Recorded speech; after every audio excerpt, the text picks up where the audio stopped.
Spring is always a busy time as we prepare for the planting season. And although we've only been on our homestead for about a year, growing your own food is something we've been practicing for many years now.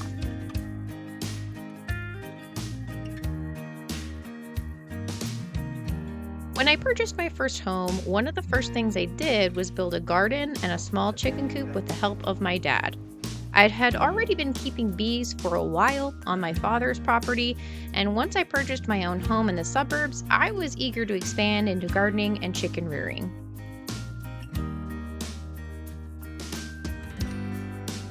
When Andrew and I met, I introduced him to the magic that is home vegetable gardening, and he was impressed by the amount of flavor you can get from homegrown produce. Although it's a lot of work, he was totally on board. Fast forward to a year ago, and we were still getting settled into our new home.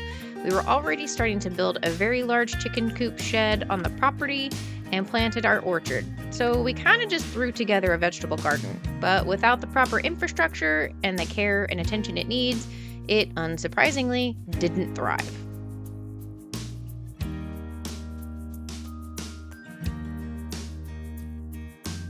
So, this year we wanted to have a pointed focus on getting the beginnings of a vegetable garden in place. So, in anticipation of this, we started our usual seed starting expedition indoors. In this instance, we are using our grow lights and heat mats that we had previously, as well as some extra seed pods we had from previous years. This year was our first year using the soil blocker, and we're hopeful that we will be able to replace the little seed pods so we don't have to buy those each year, and instead we can use this blocking technique. It works by packing damp soil into the little square holes and then pressing them out, sort of like a cookie cutter press, but in this case, it's a soil block row. The verdict is out on how we end up liking this, and I think it partially depends on how well the blocks hold together over time through watering and plant growth. In the first couple of batches, we planted several types of lettuce, onions, dill, bell pepper, jalapeno, cabbage, and tomatoes. Once we had everything planted, we covered the seeds with saran wrap to help keep the moisture in. While it may look pretty good, it only lasted a day because our cat Chester loves digging in dirt and wasted no time on the opportunity to dig out the soil blocks.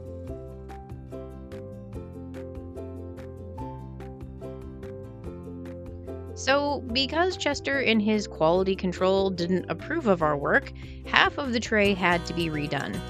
After trying a few methods to keep Chester away from the grow trays, we landed on a cardboard fortress around the seed trays, which worked but made watering and checking the plants cumbersome.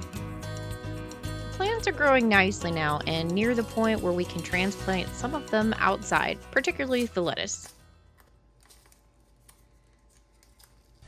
So let's talk a little bit about the outside infrastructure. We knew we needed to come up with something a bit more robust than our previous setup. In past gardens, we used rebar and PVC posts to hold up green beans and tomatoes because they vine out. But it became clear very quickly that that's not going to work here. A bit more on that later.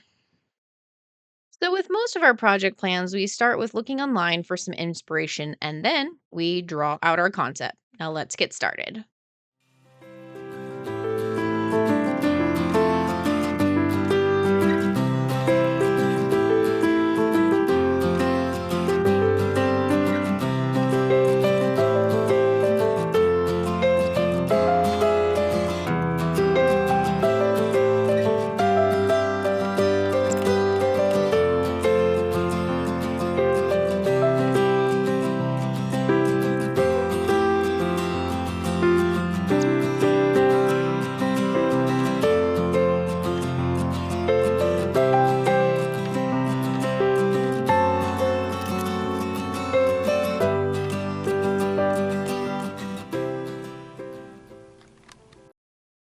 Building of the two beds started with 8-foot 4x4 posts connected by four sets of 2x6x10 boards on each side.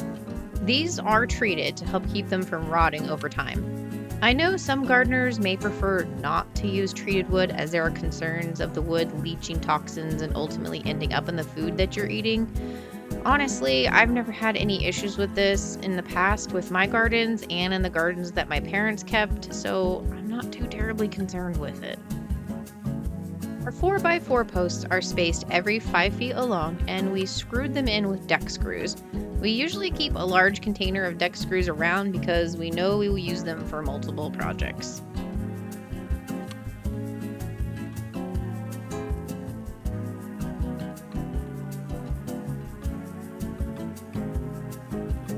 Once both long sides of the garden beds were complete, we needed to make our first actual lumber cut at 4 feet long for the short side of the garden bed. We opted to do this with just a battery operated circular saw because of such few cuts that we need to make for this project. Plus, it's a little bit far away from our electrical outlet.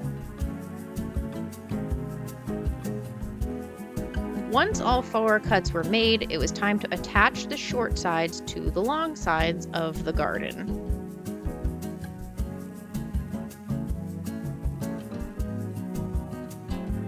Once that was complete, it was just a matter of raising up the sides of the bed, adjusting where we wanted the bed to remain, and attaching the 2 sides together. As you can see, with just the 2 of us, this took a bit of wiggling to get it in place.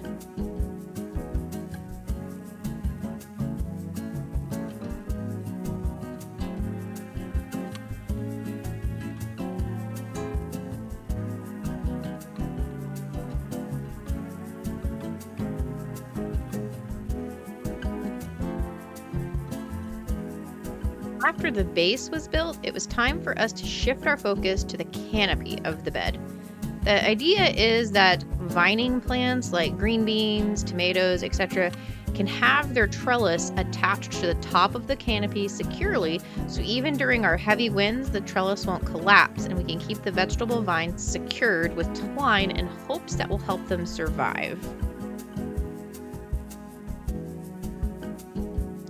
Now, you might think that the canopy is a bit of overkill, and for most areas, I would probably agree with you. Except this is central Kansas, and well, this is what we deal with here.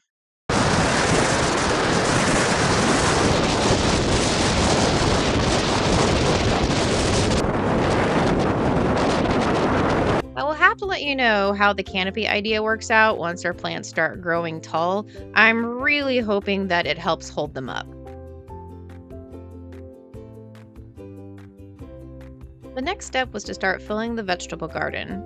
We started by opening up paper feed bags and laying them down as a base.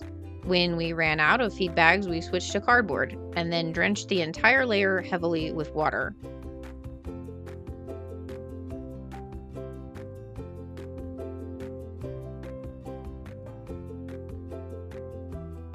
This will keep the paper layer in place while we add additional layers.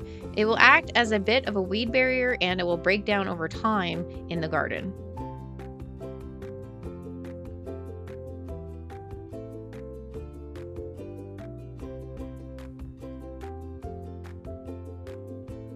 Once that layer was down, we broke open the straw bales that we had used in our chicken coop over the winter to help with insulation and spread those as a mulch layer. That will also break down over time.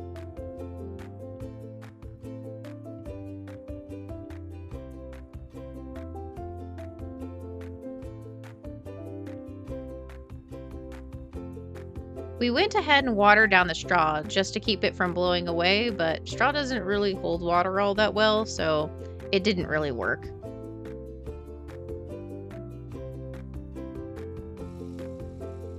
Next, we moved manure from our compost pile into the garden.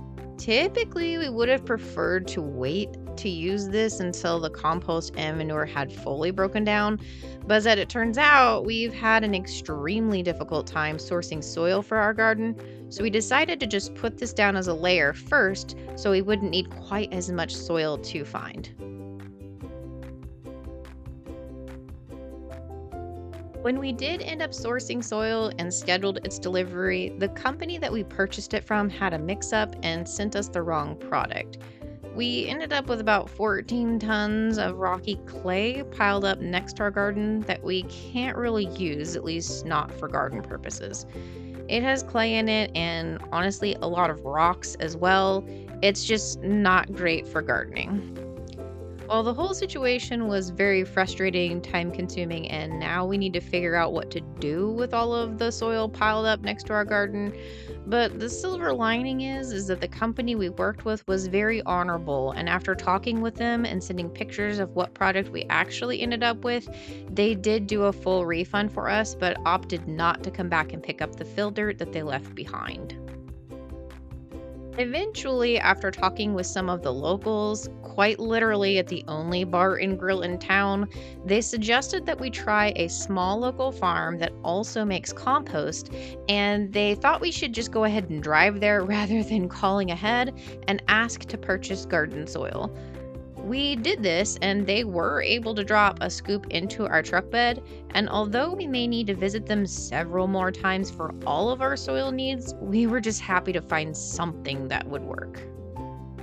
We may also try and put more of a focus into turning our manure compost pile to help create more usable compost soil for our needs rather than needing to source so much of it elsewhere. This is something that we're going to have to work through over time.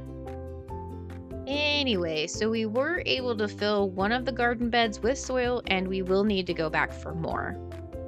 Now, we didn't capture video of us moving the soil from the truck to the garden at the time we were trying to beat the rain that we were supposed to be getting that day, but it actually didn't end up arriving.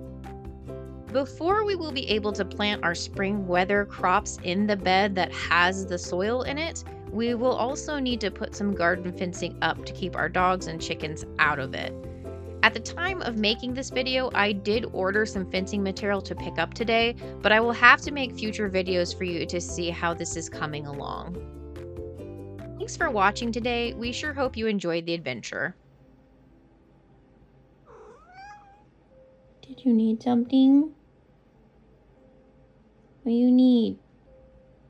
Use your words.